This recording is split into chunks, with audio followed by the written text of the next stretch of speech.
Happy Father's Day! Happy Father's Day. Happy. Pagod na siya kasi ang dami niyang hinugasan na plato eh. Eh, nagliligpit siya ng puto kalasyaw. Putong puto bigas. Tapos, nagluto ako ng pansit. Ang dami namin galat sa lamesa. Ayan, ang pansit. Dadalhin namin ito kina Iste. Tapos, itong Shanghai natin, doon na natin ipiprito. Ano pa yung dala natin? Ah, may dinuguan pa pala. Ito po yung dinuguan. Ayan. Ready na. Nagliligpit lang kami para makaalis na kami kasi ano oras na ba? Doon na naman kami sa kabila. 3:30 na ng hapon. Sakto ah. Dami na pala, no? Nakachamba tayo ng lasa ng puto kalasyaw kasi ang tagal ko na gustong gumawa. Eh, may nakita akong recipe. Sabi ko, i-try ko nga. Kasi meron akong yung giniling na bigas. Madami na, no? Ayan na pala. Pwede na yan. Kasi sabi ko lang na malakas yung hangin. Ayan, no? Tingnan nyo. Parang may bagyo.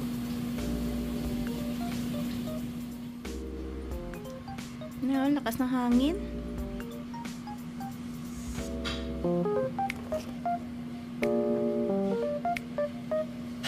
Aalis pa man din kami.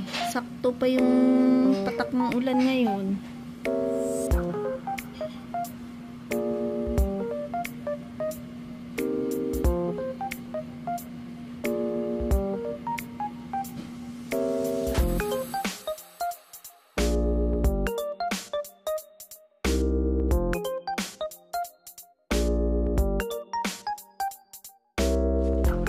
Hello mga ka-viewers! Welcome back po sa aming channel. Good afternoon mga ka-viewers.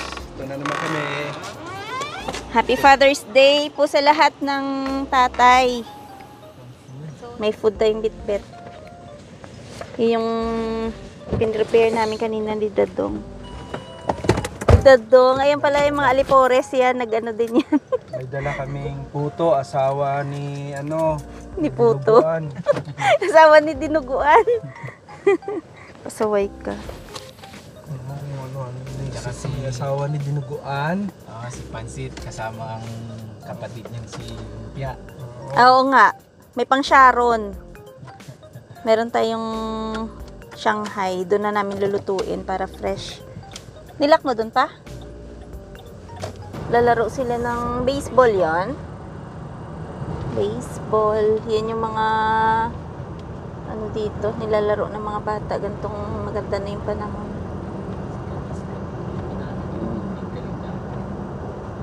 Uy, ang kapal ng ulan na. Ayan, no? Shout out mo lahat ng mga tatay ngayon na nagse-celebrate ng Father's Day.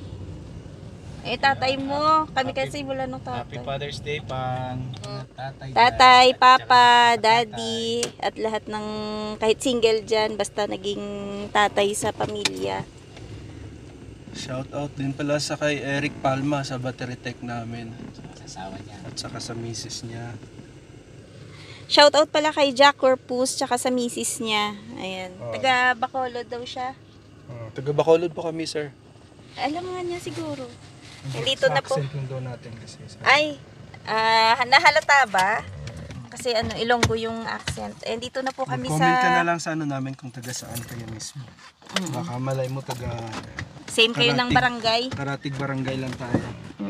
And dito na po kami kinabajing sa aming Disney Princess. Batiin natin yung daddy ng Disney Princess natin ng Happy Father's Day. Bakit ganito yung aking cam? Okay na? Yes. Ay, yung hair. Tara. Uy, ay, nagparamdam agad yung Disney Princess. Uy, Diyos! Wow, Disney Princess! Uy, Diyos!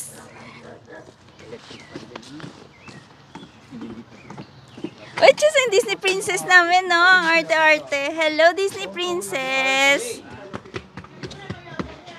Ang yabang ng Disney princess nyo. Disney princess. Oh, busy yung daddy nila.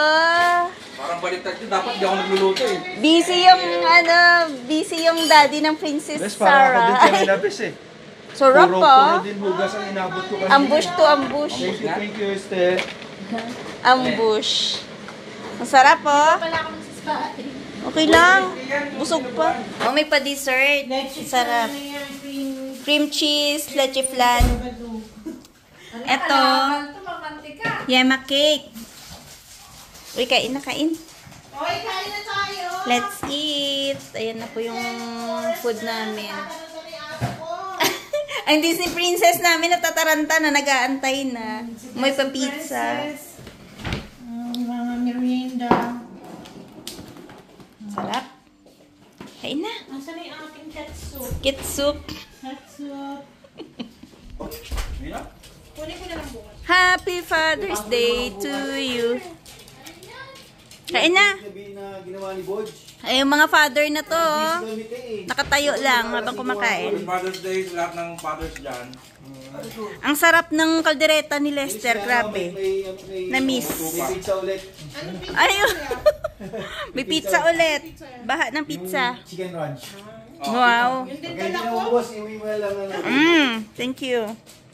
Sarap, Beng. Yummy?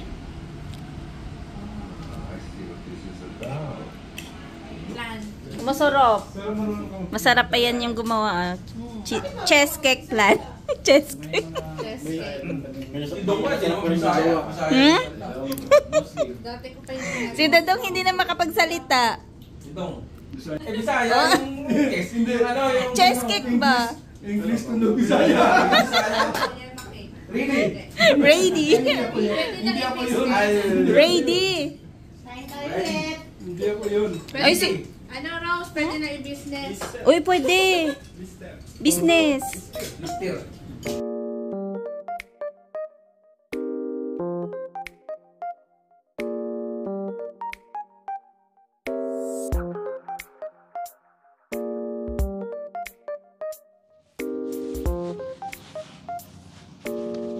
Ang ganda dito.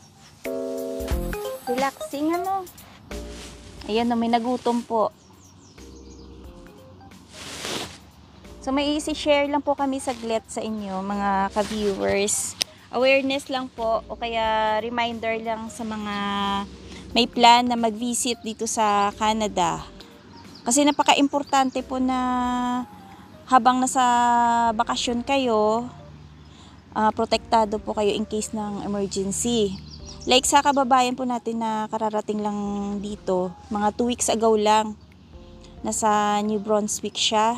Tapos, bigla siyang nagkaroon ng emergency, na ospital siya, tapos biglang na ICU pa.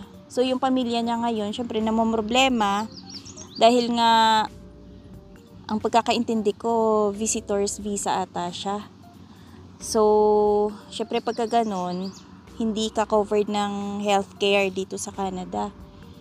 So, dahil naka-ICU, sobrang laki daw po ng nagiging bills niya araw-araw. Tapos yung naging running bill niya for mga ilang days na, umabot sa mga 70K na. Grabe. Kung sa atin yun, 'di ba? Mga almost 3M na. Eh, syempre, kumbaga yung bakasyon sana na maging masaya kasama yung pamilya mo, na uwi sa malaking problema. So yung lesson po dito sa ganong case ni kabayan, dapat po pagka nag-travel po tayo abroad, lalo na dito sa Canada, meron po kayong travel insurance na mag-protect sa'yo in case na magkaroon ng emergency, na ma-hospital ka.